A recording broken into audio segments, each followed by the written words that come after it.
Tropical North Queensland is one of the best places in Australia to live, in my opinion. When I'm not guiding, or I'm not making television, I have a fabrication business which occupies a lot of my time, and welding is one of them jobs it's not the coolest job in the world. We're hot, we're sweating.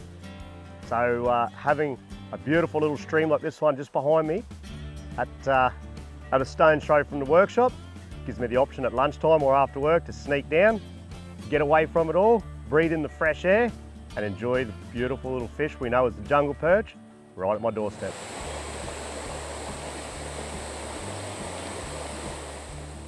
I love jungle perch because of where they live, their ability to hunt and hide, their camouflage.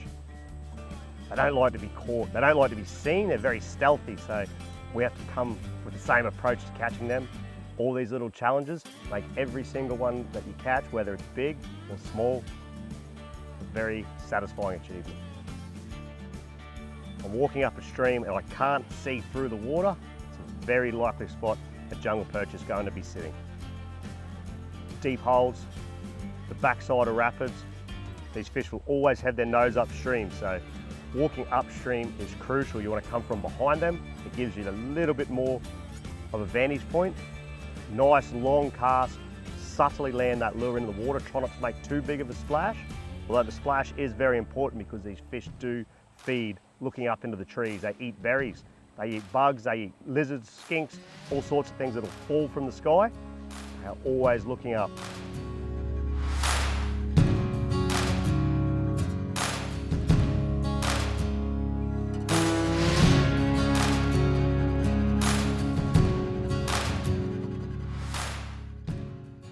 My JP tackle box is a mixture of lures. I've got some diving minnows, floating and suspending, depending on water depth and pools that we're fishing, and a lot of top water. I've got stick baits, I've got poppers.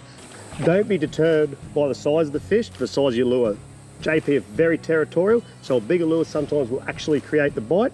So it's important to have a few bigger lures, bigger profiles in your box as well, because every day it depends on the mood of the fish, and that's going to depend on what lure you need to tie on.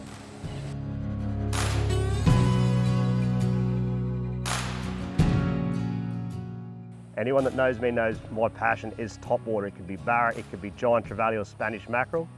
But jungle perch love a topwater lure as much as all these other pelagic species.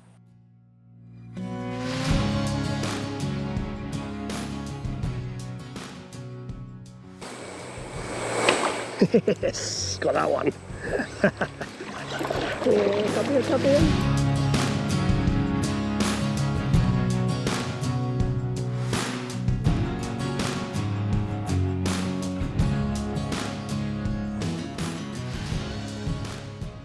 Plenty of topwater lures that all work from soft plastic frog types all the way through to imitation insects like the cicadas. There's your normal standard stick baits, there's standard poppers, they all catch.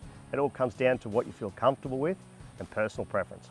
Another beautiful tropical sweetwater species.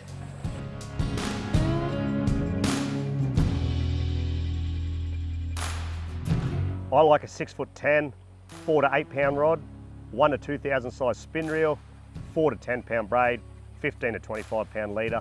Doesn't get much simpler. I'm about to make a cast. It's going to be long. It's going to land within millimeters of where I want it. I want it to land very quietly on the water. Just enough splash to catch the attention, but not too much to spook the fish.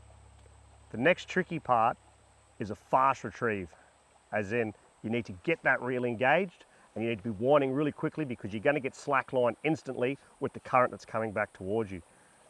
Once that lure lands, high rod tip for a surface lure, fast wind, and there's a nice little flick of the rod. Keep the rod tip moving, it just gives that lure a little bit more action.